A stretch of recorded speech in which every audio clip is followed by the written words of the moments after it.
Super Bowl 2022. Who will win in California? It had been a regular season to savor, full of beguiling themes and mysterious subplots, one that saw a succession of brilliant matches without a truly great team emerging, a campaign that seemed less fathomable than any in living memory, and this in a sport that savors its ability to produce tales of the unexpected. Yet nothing prepared us for the weekend that has just gone. For remarkable matches, 3 of them won by the clear underdog, and every one of them decided on the last play, culminating in the utterly exceptional confrontation between the Buffalo Bills and the Kansas City Chiefs, which will surely go down as one of the greatest games in the history of the sport. Josh Allen and Patrick Mahomes, the 2 most brilliantly talented quarterbacks of a dazzling younger generation, battling it out drive by drive, neither ready to be beaten and elevating still further an existing rivalry that already feels capable of surpassing the great ones of the past. Both are capable of greater individual brilliance than either Tom Brady and Peyton Manning, to name just 2. But as the dust settles and the focus moves on to the championship games this weekend, we find most of the teams expected to be challenging for a Super Bowl gone: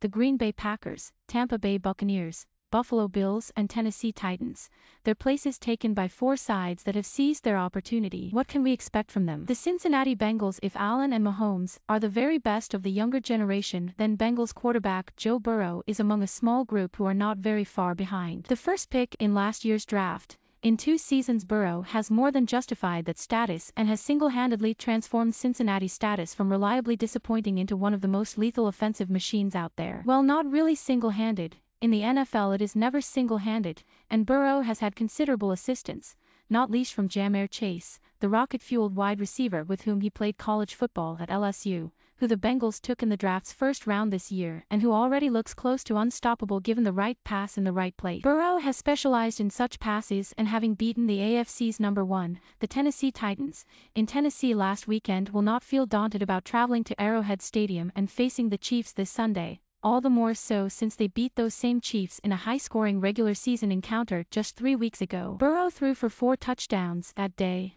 3 of them to Chase in what was something of a national coming-out party for them as a duo, so the Chiefs can't say they haven't been warned. The biggest problem for the Bengals, all season and again against the Titans, has been their porous offensive line and protecting Burrow from the pass rush. He was sacked a staggering 9 times on Saturday, a tally from which he really should not be able to conjure a winning performance. The Chiefs have a number of formidable pass rushers themselves, so Burrow is once again going to have to be at his best to emerge the winner. Don't rule it out. The Kansas City Chiefs. The Chiefs' much-admired defensive coordinator Steve Spagnuolo will certainly be running through the film of that defeat by the Bengals at the start of this month and trying to find ways to limit Burrow's access to Chase. His defense is always likely to play second fiddle to the Chiefs' extraordinary offense, but is certainly not lacking in talent or application, and showed in at least stymying the Bills that they can go toe-to-toe with the very best. In the end, though, it is difficult to avoid the conclusion that the AFC Championship game will be decided by Mahomes and which version of him turns up. After 3 quite exceptional seasons, he suddenly began to look human at the start of this season,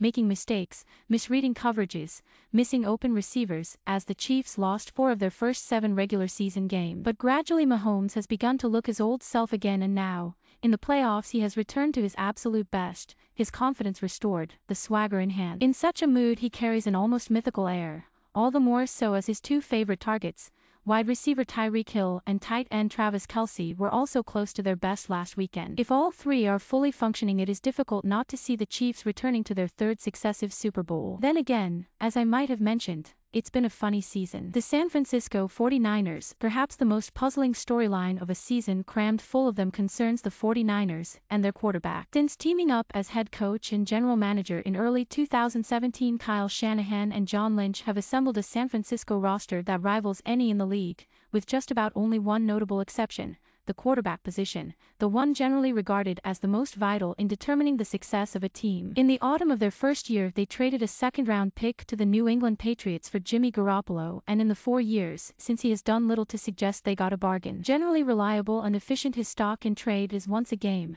sometimes more than once, to throw a bafflingly idiotic pass, often resulting in an interception. Many thought it was his failings that accounted for the 49ers' loss to the Chiefs in the Bowl 2 years ago, and it was clear that Shanahan and Lynch were looking to move on when they paid the cripplingly high price of 3 first-round draft picks to acquire Trey Lance in this year's draft. Except that it hasn't quite worked out like that. Lance had looked promising in college, but nothing more, with plenty questioning the fundamentals of his passing motion, which might be regarded as central to his chances of success among the pros. Whatever, Lance has never come very close to displacing Garoppolo, who has looked much the same as ever. That his failings have been overcome is down to a superbly physical young defense, the genius of Shanahan's offensive play calling, and two superstars on that offense who often compensate for the ordinariness of their quarterback, wide receiver Deebo Samuel and tight end George Kittle. Having said which, it would be entirely in keeping with the season so far if the match winner this weekend turned out to be Lance, coming off the bench to orchestrate a play specially designed for him. The Los Angeles Rams, like the 49ers, the Rams used the last off-season to address a pressing problem at quarterback,